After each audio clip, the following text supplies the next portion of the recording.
Welcome to the Slop Farm. Enjoy the video. You start by verifying the essentials. Plug in speakers or headphones and power them on. Once done, make sure system volume is up and not muted, and inspect the app volume mixer. Some programs mute individually. Next, open Device Manager or your OS sound settings and restart the audio device or driver. This refresh fixes many transient issues. You do this now to rule out simple hardware and immediate software-level causes before moving to deeper configuration steps. Now focus on drivers and device selection because wrong drivers or outputs cause silence.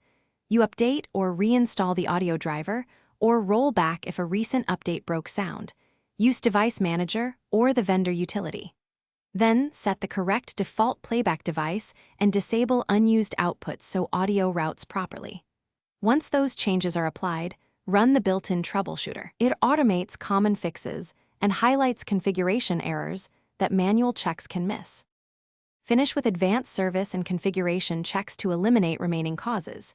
You verify that audio services are running and set to automatic. Restart them when needed. Then test different audio formats and disable enhancements. Some formats or effects break compatibility. If sound still fails, perform a clean boot or use a live USB to isolate software conflicts. One key troubleshooting tip: if changes don't help, create a restore point. Then test a single change at a time so you can undo the exact step that caused regression. Thanks for watching. Consider subscribing if we helped you today.